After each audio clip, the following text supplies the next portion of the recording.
We're almost in day 70. Almost day 70. 70 days in this entrepreneurial journey. I didn't make a video yesterday. Reasoning being is because I told you guys about my graphic design job that I picked up. And unfortunately, I had to make a lot of thumbnails. And I had to make them very specific. And so it took me until like 2 a.m. to get them done. So hence the terrible, terrible sleep schedule that I have right now, which we'll get better at. It's okay. We have a lot to talk about. We're going to be covering 2 days of what I've done, and we're going to start off with Wednesday. So we had Bold. Bold week 3 was yesterday, and we learned a lot. Specifically, what we talked about in Bold was, let's see. I'm going to try to find the specifics because I don't really want to paraphrase.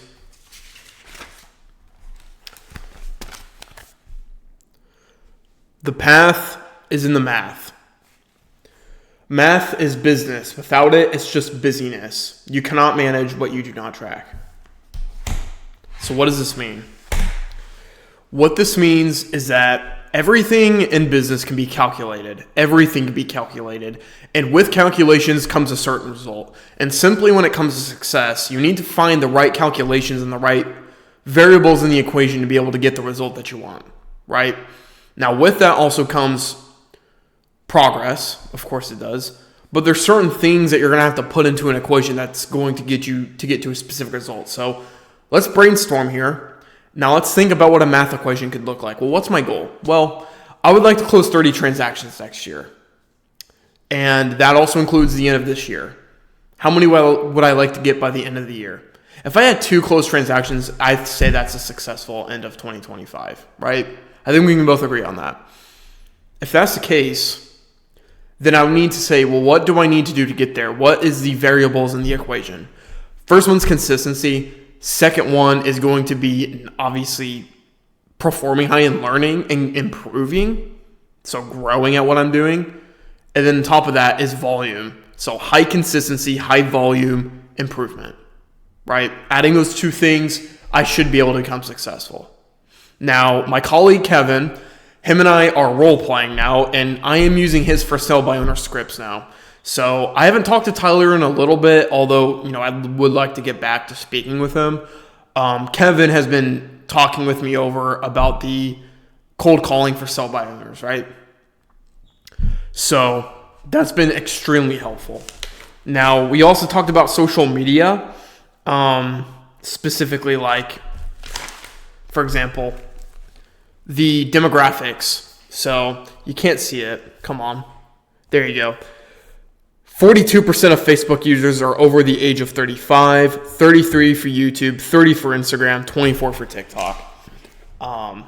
So again, my best pieces of social media could be anywhere. Although I don't really have an age demographic I'm really targeting for. I think that's important to take note of. There's also a new lesson, which I need to put this back up again. There is no try. The path is in the math, and there is no try. Those were the 2 bold truths that we've learned in class yesterday. And there is no try is just indicating that you either do something or you don't. You either do the task or you don't. There is no trying. Essentially what this means is that when you say you're trying something, it disables any sort of result that you would end up getting from that, and is an easy gateway to failing or not taking action. So let me explain. If I say, hey, for example, hey, pick up your phone. Hey, try to pick up your phone. Oh, dropped it. I tried to pick up my phone. I didn't though. That's what you want to say. I didn't pick up my phone. Not that I try. Try is like a mixture between uncertainty and an excuse for when things don't work. Oh, I tried. That's why I didn't become successful. Because I tried. You just didn't. That's the thing. You either do or you don't. So I like that lesson. It's extremely valuable. What other notes did I write here? Okay. We also talked briefly about networking and net worth. So we talked a lot about like wealth and building wealth in real estate. I also put in my goals on here is I will make 100 plus conversations. I will create 25 plus contacts. And I'm asking myself who's missing in my database. Yeah. Okay. So that was yesterday. I think it turned out to be a productive day yesterday. I also had beef and rice, which obviously was good dinner. So next week in Bold, I expect to actually make my 100 plus conversations and get more contacts in command. Unfortunately, I don't have an open house scheduled. So I think Saturday and Sunday are probably just going to be DoorDash days. I'm probably going to be driving a lot. So just trying to save up money, make as much money as I can. Should be fine. This is what I really wanted to talk about. So we're going to talk about what I did today. Because I think, and this is going to go beyond just real estate. Yesterday was a complete real estate day. And I talk a lot about work, but I don't talk about how I'm personally feeling a lot of the time. So whether or not someone sees this, I'm not hiding anything. I don't hide this from people. I'm not the type of person to hide, but I met a girl. Or should I say I met a woman. She's the same age as me, 23. I met a woman who is a home sales consultant. And her and I had an hour-long conversation. She just wanted to get to know more realtors, right? Because she's new. And we called for an hour. I have never called anyone who was so understanding and appreciative for what I'm trying to do. Like, we had really deep conversations about stuff. And not to mention, I looked at her social media and I was thinking, like, she's really pretty. Like, I thought she was really, really pretty, honestly. And so this kind of threw me off a little bit because I'm like, she's pretty and she's saying all these nice things about me. And I'm just thinking, like, wow, this is awesome, right? Obviously, I want to keep things professional. Like, I'm not that type of guy to just be flirting with chicks and be like, hey, you want to go out or whatever. No, I try to keep it as professional as possible. And then maybe if somehow something came up, I might say something, for example. But anyways, while we were calling last week, we made a plan to hang out this Thursday. Or should I say, meet her at her office next Thursday, which is today. So I drove an hour to Greenfield and I met her. On top of that, I also made a social media video of showing the subdivision and the company she works with, right? But we had another hour-long conversation, and a lot of it went back to being young in real estate. It went back to being impressed with ourselves in the sense of, like, I was proud of her and she was impressed with me. And talking a lot about, like, where she came from, where she grew up. She grew up in Lafayette and all this stuff. And I genuinely was, like, looking at her and I was like, I want to go out with this girl. Like, at least go on a date with her. Which, we don't work together, obviously, because she works with a different company. So I was like, someone who is so intelligent, understanding, driven, confident, and also very pretty. I was just thinking, like, that is everything I value in a relationship. And it did not come up at all for the 2 hours total that we have talked until the very end when we talked about what sports we played in high school. And I said that I ran track and played soccer. And then she said, oh, yeah, my boyfriend did that. And, damn. Yeah, that struck me a little bit when she said that. Because I was like, oh. Damn. Yeah. That bummed me out a little bit because I was, really into her. I mean, I still am. Like, I still think she's a great person and everything. But that just had me a little sad. Did that tamper with our relationship at all? Or did that taint anything? No. Like, I mean, I respect her. I'm going to keep working with her. And whoever she's dating I'm sure he's a great guy. And, like, obviously, they've been doing well. So I don't want to break that. Happy for them. And my time will come eventually for finding someone. But yeah, I drove back and I was feeling a little emo about it.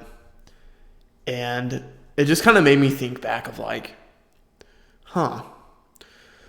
I go back to my apartment by myself, and sometimes it would just be nice having, like, a partner with me, like a girlfriend or, like, a wife, for example, someone there with me. And not just supporting me and taking care of me in that sense, but also her doing her own thing and being driven. And I just want that so bad.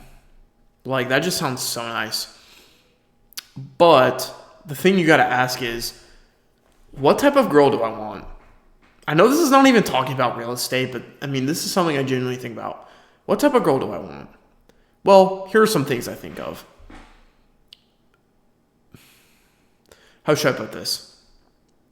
I would like to get with a girl or a woman. I keep saying girl. I'd like to get with a woman who has an established career. We're talking the external right now. Established career, someone who, like, she's got something going for her and she's driven. On top of that, what are her relationships like in her life? Does she have friends? Is she close with her friends and family? Does she value relationships? What's her relationship like with Christ? That stuff's very important for me. Okay? Knowing if she's inclined with her faith and in tune with her faith and, listening to Jesus and, being a Christian. Third thing, what does she value? What are her values? And do they align with mine? Is she someone that I see as someone who's growing? And if I am in their life, do I think that I will help them grow even greater than they are now? I look into that too. Physically,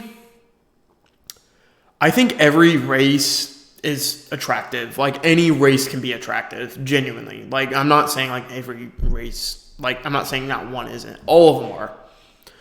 I will say all of the girls that I have ever been interested, like, not honestly even interested, any girl I've just ended up seeing and then I got a crush on, like with this girl I met. I've never had a crush like that in a long time. Are always blonde and they have blue eyes. Or they have green eyes or they have colored eyes. I don't know why. It's just like, it's not even like, it's not even a thing I actually consciously think about. It's just like what I like straight, blonde hair, blue eyes. Someone who is obviously fit and athletic, or someone who they're in good shape. I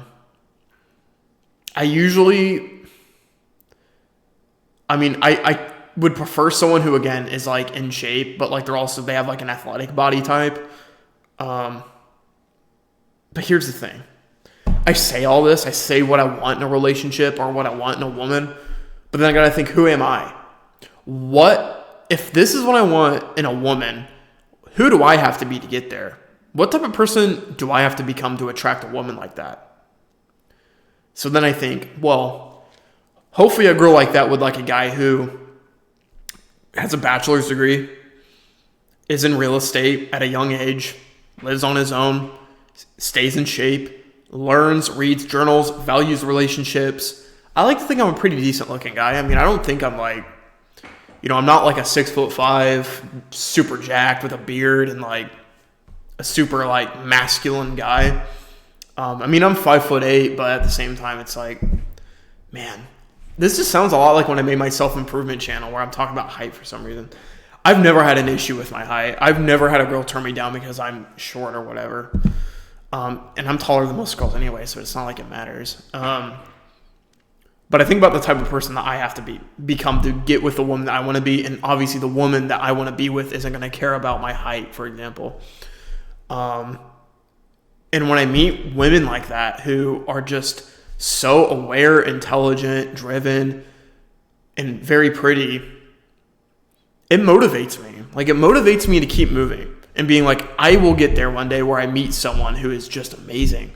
And not only are they good for my life, but I see that I am benefiting them in their life and we're growing together and that we bounce each other off very well. And yes, we might have arguments. We might, get mad at each other, but at the end of the day, we stick through it because we know that we love each other and that we truly are there for each other, and that for the most part, like, we'll always be on each other's side. That's the way I look at it. You see, real estate doesn't even get me talking like relationships, for example, because it is a big basis of what I do, right? Like when I was in 8th grade, I had a huge crush on a girl in eighth grade. I had a huge crush on a new girl. Sang a song for her in the school talent show, and it was interesting. I didn't end up getting with her because I was a little weird. Not like a weird kid in school, but I was just way too obsessive, and she was looking for a different type of guy, so can't really get mad about it. When she said that, though, it did bum me out a little bit. Like, it made me a little sad. I was like, oh. Man. Yeah. Bummed me out a little bit, but because she was even inviting me to coffee, which obviously is normal for a lot of vendors. But I was like, like a date. No, nothing like that. My time will come. I don't think it's really something I should be paying a lot of attention to. What's important is that I end up focusing on my business. So what am I doing tomorrow? Cold calling. I'm calling Brian, the for sale by owner, back in Kokomo. I'm going to go ahead and give him a lead follow-up call. And then I'm driving to Adams Village on Friday. So I'm going to go back to Bloomington. I'm going to go see Tim and Mary and everybody, and it's going to be a fun little reunion. So it'll be a good time. But yeah, I would like to date someone soon. I think that would be very nice, but I'm not in a rush. I don't want to force anything. When I meet a woman, for example, I'm not trying to like set expectations of like, oh my gosh, I need to date her. Just like, no, like, just be chill about it. Just be casual, right? I mean, that's the way I look at it. I mean, when I meet a girl, I'm not going in there expecting anything. Just let's see what happens, right? Thank you guys for watching this video. This is actually a longer video, which I'm glad. But I'll go ahead and see you guys on the next video. I don't know if I'm going to make one tomorrow, but it's day 70, so I probably should, right? And I can catch up to you guys on about what happens at Adams Village. So I'll see you guys on the next video, and take care, guys. Thanks for watching.